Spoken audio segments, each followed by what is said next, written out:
बच्चों, स्वागत है आप लोगों का हमारे channel S G education zone पर। बच्चों, आज हम आपके लिए लाए हैं कक्षा 12 का जो भौतिक विज्ञान है उसका बोर्ड एग्जाम 2025 में, जो कि बहुत ही important rules, theorems and derivation, जो कि प्रमुख नियम, महत्वपूर्ण सैद्धांतिक प्रश्न और महत्वपूर्ण निगमन।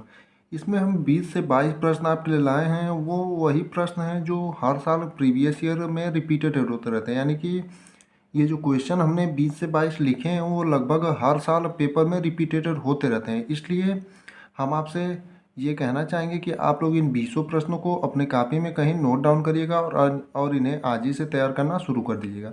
बच्चों, अगर ये वीडियो आपको अच्छा लगे तो इसे लाइक करें और चैनल को सब्सक्राइब करें और अपने दोस्तों के साथ शेयर करना ना भूलें, क्योंकि आपका एक शेयर, लाइक एंड सब्सक्राइब हमें बहुत ही हौसला देता है।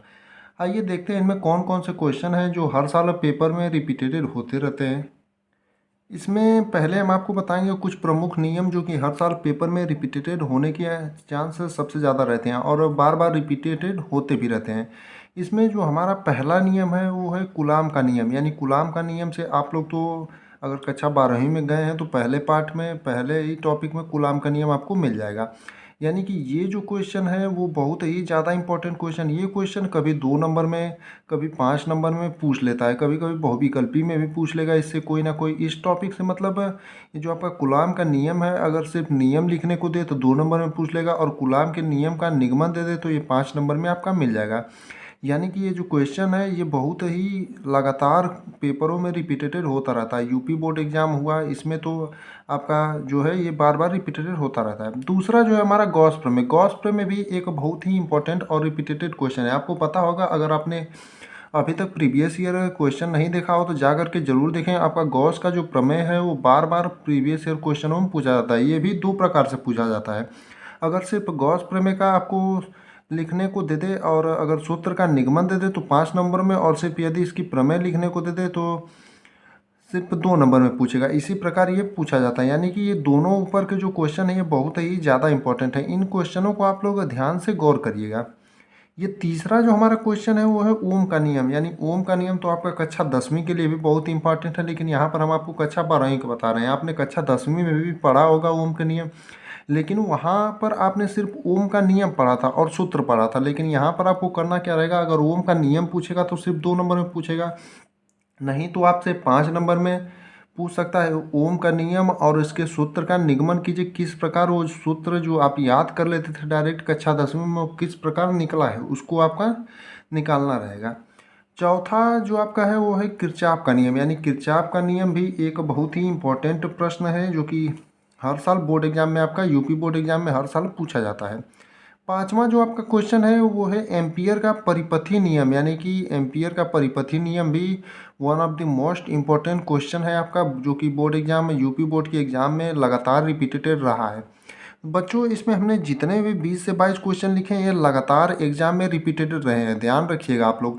यानी कि इन क्वेश्चनों को अगर आप नोट डाउन कर लेते हैं 20-22 में से, यानी कि 2-3 क्वेश्चन भी अगर आपके बोर्ड एग्जाम 2025 में मिल जाते हैं तो समझ लीजिए कि बहुत बड़ा आपके लिए फ़ायदा है। क्योंकि 20 क्वेश्चनों में से अगर 3-4 क्वेश्चन आप लगा ले जाते हैं तो आपका अच्छे खासे 10 से 15 मार्क्स आपके मिल जाएंगे। यानी कि अगर 5 नंबर में आया तो 15 मार्क्स, 2-2 नंबर में भी आया तो आप लोग 8 से 10 मार्क्स ले जाएंगे। यानी कि फ्री का अगर आपको यहाँ से मिल रहा है तो आप लोग इसे अभी से तैयार कर लेंगे तो आपके लिए बहुत ही फायदेमंद साबित होगा। छठा जो हमारा इम्पोर्टेंट क्वेश्चन है वो है बायो सेवर्ट का नियम। यानी बायो सेवर्ट का नियम भी one of the most important क्वेश्चनों में से एक है। यानी कि ये भी जो नियम है वो लगातार यूपी बोर्ड के पेपरों में पूछा जाता है। सातवां जो हमारा है वो है फैराडे का विद्युत चुंबकीय प्रेरण का नियम। यानी जो आपका फैराडे का विद्युत चुंबकीय प्रेरण का नियम है इसको भी आप लोग गौर करिएगा और अभी से गौर करिएगा। आठवां जो है आइंस्टीन का प्रकाश विद्युत समीकरण। आइंस्टीन का प्रकाश विद्युत समीकरण क्वेश्चन जो है ये भी बहुत ही इंपॉर्टेंट क्वेश्चन है, इसे भी आप लोग ध्यान से देखिएगा। दूसरा जो हमारा टॉपिक है वो है महत्वपूर्ण सैद्धांतिक प्रश्न। यानी जो सिद्धांत पर आधारित प्रश्न है, यानी जिसकी क्रियाविधि लिखना रहता है, उनका प्रयोग लिखना रहता है, ऐसे क्वेश्चन देखते हैं कौन कौन से ऐसे क्वेश्चन हैं जो बार बार आपके प्रीवियस ईयर क्वेश्चन में रिपीटेड रहे हैं और आपके board exam, UP board exam 2025 में भी आने की प्रबल संभावना है। सैद्धांतिक प्रश्न में आपका पहला जो प्रश्न है वो है प्रत्यावर्ती धारा जनित्र डायनमो का सिद्धांत और कार्यविधि लिखिए। यानी आपका डायनमो जिसे जनित्र के नाम से भी जानते हैं उसका आपको का सिद्धांत यानी उसकी क्रिया विधि क्या है और उसका सिद्धांत क्या है, किस पर वो कार्य करता है, इसको आपको लिखना रहेगा। दूसरा जो है वो है ट्रांसफार्मर का सिद्धांत और कार्यविधि लिखिए, यानी ट्रांसफार्मर का सिद्धांत क्या है, वो कैसे कार्य करता है, उसकी क्रिया विधि क्या है और किस प्रकार से उसको बनाया जाता है, इसके बारे में आपको लिखना रहेगा। तीसरा जो है वो है हाइजेंस के द्वितीयक तरंगिकाओं का सिद्धांत, यानी हाइजेंस का जो द्वितीयक तरंगिकाओं का सिद्धांत का आपको उसको बारी बारी से उसकी क्रिया विधि को लिखना रहेगा। चौथा जो है रदरफोर्ड का अल्फा कण प्रकीर्णन का प्रयोग, यानी रदरफोर्ड ने जो अल्फा कण प्रकीर्णन का प्रयोग किया था उसको आपको बारी बारी से लिखना रहेगा। 4-5 स्टेप में या 6 स्टेप में होंगे कि आपको किस प्रकार रदरफोर्ड ने अल्फा कण प्रकीर्णन का प्रयोग किया था। पांचवा जो है रदरफोर्ड का परमाणु मॉडल व कमी, यानी रदरफोर्ड के जो परमाणु मॉडल हैं उसके बारे में आपको बताना रहेगा और उसकी क्या क्या कमियां रही हैं रदरफोर्ड के परमाणु मॉडल के, इसके बारे में आपको बताना रहेगा।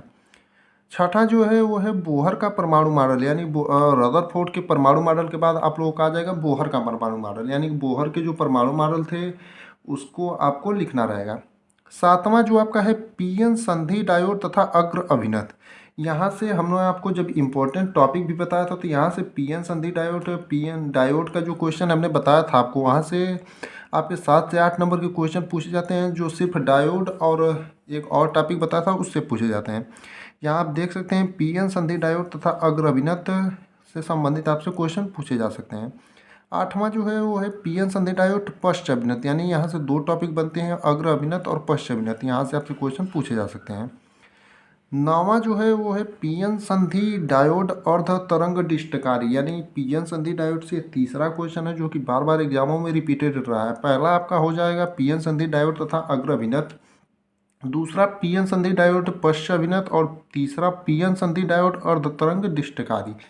ये आपके महत्वपूर्ण सैद्धांतिक प्रश्न है। आगे देखेंगे महत्वपूर्ण निगमन वाले प्रश्न जो कि बहुत बार आपके बोर्ड एग्जाम में पीछे के सालों में रिपीटेड रहे हैं। इसमें महत्वपूर्ण निगमन में पहला जो आपका है 2 समांतर धारावाही चालक तारों के बीच लगने वाले बल का व्यंजक, यानी आपका 2 समांतर धारावाही चालक तार जो होंगे उनके बीच लगने वाले बल का जो व्यंजक यानी कि सूत्र जो होगा उसको आपको निगमन करना रहेगा, यानी कि वो सूत्र आप पहले कक्षा 10 से 11 में जो आपका माफ करिएगा जो 9वीं और 10वीं में जो भी आपको सूत्र मिले थे, जैसे बल का आता था F बराबर m/a, तो वो सभी सूत्र आपको बस डायरेक्ट याद करने रहते थे, इसलिए 10वीं में आपके लिए वो चीज़ें आसान थी। लेकिन 12वीं में आपको क्या करना रहेगा कि वो सूत्र जो हैं, जैसे यही सूत्र हुआ 2 समांतर धारावाही चालक तारों के बीच लगने वाले बल का व्यंजक, तो ये सूत्र किस प्रकार से आया है उसको आपको बताना रहेगा, यानी कि एक प्रयोग द्वारा आपको कोई चीज़ से उसको आपको बताना रहेगा कि वो सूत्र किस प्रकार से आया है और बाद में कैसे ये सूत्र बना है।